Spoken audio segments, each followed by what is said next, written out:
Halo guys, belajar dan kembangkan dirimu dengan mudah lewat YouTube. Kamu pasti pernah memiliki banyak rencana tapi gagal merealisasikannya. Bukan hanya kamu, banyak orang yang memiliki banyak ekspektasi, angan-angan, planning, tapi realita yang ada gagal dilakukan. Akhirnya, kamu akan merasa down atau jatuh. Kamu harus paham hukum Parkinson untuk menjawab itu, merealisasikan semua ekspektasi dan planning-planningmu. Bagaimana sih langkah menerapkan hukum Parkinson? Akan saya jelaskan. Di video sebelumnya sudah dibahas tentang bagaimana menentukan potensi diri yang benar secara teori dan pengalaman psikologis. Kemudian bisa jadi kita tahu potensi tapi ditahan oleh malas dalam mengembangkannya. Juga sudah dijelaskan teknik Kaizen yang perlu kamu coba ketika malas, melawan malas. Video sebelumnya juga kita sudah belajar cara pengambilan keputusan secara rasional komprehensif. Kali ini yang dibahas adalah time management, soal manajemen waktu yang membuat ekspektasi dan planning kalian gagal. Adalah salah satu hukum yang bisa kita terapkan ketika kita akan memplanning sesuatu, yaitu Parkinson Law atau hukum Parkinson, yang akan saya jelaskan agar planning kalian semua terlaksana dan ekspektasimu terwujud menjadi realita, bukan sekadar eksekusi dalam angan-angan semata. Hukum Parkinson menjelaskan bahwa pekerjaan berkembang untuk memenuhi alokasi waktu penyelesaiannya. Artinya, dalam mengerjakan suatu hal, Anda menghabiskan waktu bisa lebih lama daripada seharusnya, menunda-nunda, atau menyelesaikan tugas tepat sebelum tenggatnya. Sebagai contoh, kalian sedang bisnis startup mengembangkan usaha.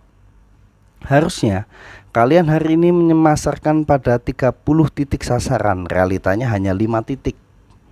Kenapa bisa? Karena kita banyak melakukan hal yang tidak perlu. Atau contoh lain, dalam mengerjakan tugas atau skripsi, kalian menyelesaikan lama sekali, 20 hari untuk satu bab, bahkan memiliki 1 bulan waktu sebenarnya. Tetapi kalian tetap wayangan mengerjakan dalam waktu sehari, dan itu pun bisa. Semua itu kuncinya dalam alokasi waktu penyelesaian yang kamu pikirkan, seperti dalam hukum Parkinson yang menjelaskan pekerjaan berkembang untuk memenuhi alokasi waktu penyelesaiannya. Oke, saya sederhanakan lagi penjelasan hukum Parkinson. Saya ilustrasikan lebih sederhana. Kita mengerjakan suatu laporan, lalu kita menyediakan 3 jam untuk itu. Maka pekerjaan itu akan selesai 3 jam kemudian. Tetapi begitu kita kerjakan deadline, maka bisa juga kita menyelesaikan dalam waktu 1 jam. Pertanyaannya bagaimana kualitasnya? Apakah lebih buruk? Belum tentu. Bisa jadi karena kita bekerja lebih cepat dan menghilangkan hal-hal yang tidak perlu dalam prosesnya. Atau karena terhimpit waktu, kita menemukan cara-cara yang efisien. Manajemen waktu memang tidaklah mudah. Malas kadang hadir. Terapkan teknik Kaizen. Lalu bagaimana konsistensinya? Saya jelaskan hukum Parkinson. Parkinson Law dipopulerkan oleh Northcote Parkinson, seorang sejarawan angkatan laut dari Amerika pada tahun 1955. Dia menulis buku berjudul Parkinson Law, The Pursuit of Progress. Esai tersebut menceritakan tentang seorang wanita yang hanya memiliki satu tugas setiap harinya, yaitu mengirim kartu pos. Karena ia mempunyai waktu seharian penuh untuk menyelesaikan tugas, wanita tersebut menghabiskan 1 jam untuk menemukan kartunya, setengah jam untuk menemukan kacamatanya, 90 menit untuk menuliskan kartunya, dan seterusnya hingga menghabiskan waktu seharian. Cerita Parkinson bertujuan untuk menjelaskan bagaimana pekerjaan berkembang untuk memenuhi waktu yang diberikan. Meskipun contoh Parkinson mungkin tidak tampak ekstrim, kenyataannya kita semua perlu mengalami hal seperti ini dalam skala yang lebih kecil. Begini 4 langkah menerapkan kaidah Parkinson dalam manajemen waktu kita, sehingga semua angan-angan cita-cita kita semua menjadi realita, bukan hanya ekspektasi semata. Yang pertama, rencanakan pekerjaan secara strategis. Dengan merencanakan pekerjaan secara strategis sejak awal, Anda cenderung tidak menunda-nunda dan bekerja lebih efisien. Perhatikan tujuan Anda, goal Anda. Kemudian tulislah daftar tugas dan tindakan Anda, sumber daya yang dibutuhkan, tanggal spesifik Anda akan memeriksa progres. Nah, jadi silahkan juga kalian buat sub-sub tugasnya.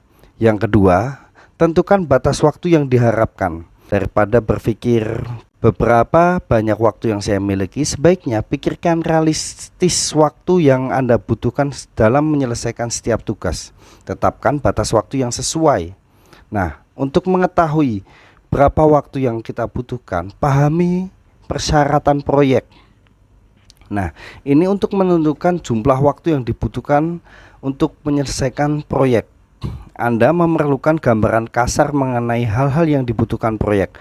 Dalam langkah ini, Anda harus membuat daftar semua subtugasnya dan aktivitasnya. Jadi, kalian jelaskan, kalian rinci sub-sub tugasnya. Yang kedua, prioritaskan aktivitas dan tugas. Setelah kalian memiliki daftar persyaratan proyek tadi, silahkan diprioritaskan daftar tugas dan tentukan tugas-tugas yang penting dilakukan. Buang yang tidak perlu. Jika kalian memerlukan bantuan dari rekan kerja, tentukan atau teman, tentukan siapa yang bisa dilibatkan dalam menyelesaikan tugasmu. Yang terakhir, dari pertimbangan itu semua, buatlah perkiraan waktu untuk menyelesaikannya. Nah, langkah ketiga, setelah kalian menentukan rencana pekerjaan secara strategis, menentukan batas waktu, yaitu pengotakan waktu. Coba pengotakan waktu. Pengotakan waktu di sini yaitu strategi kerja produktif yang membantu Anda menghindari penundaan, mengembalikan produktivitas yang hilang, fokus pada pekerjaan yang penting. Jadi, pengotakan waktu itu adalah menetapkan goal dalam menyelesaikan tugas dalam tempo waktu tertentu. Nah, jadi yang sudah diprioritaskan lakukanlah dan niatkanlah.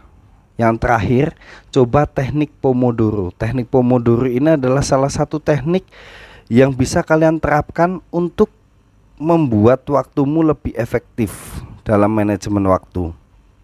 Nah, dalam teknik Pomodoro ini menerapkan kerja 25 menit, istirahat 5 menit. Tekan dirimu untuk bekerja 25 menit fokus, kemudian 5 menit istirahat. Kalian bisa jalan, ngopi, ngeteh, lakukan aktivitas-aktivitas kecil yang membuang kejenuhanmu. Fokus dalam 25 menit itu. Kerjakan dengan timer waktu yang telah kamu tentukan 25 menit, istirahat 5 menit, kemudian lakukan lagi 25 menit, istirahat 5 menit. Begitulah cara supaya kita bisa memanajemen waktu dan merealisasikan semua angan-angan kita. Ingat, semua pekerjaan itu tergantung dengan prioritas waktu penyelesaian yang telah kamu tentukan sendiri. Cobalah teknik-teknik tersebut.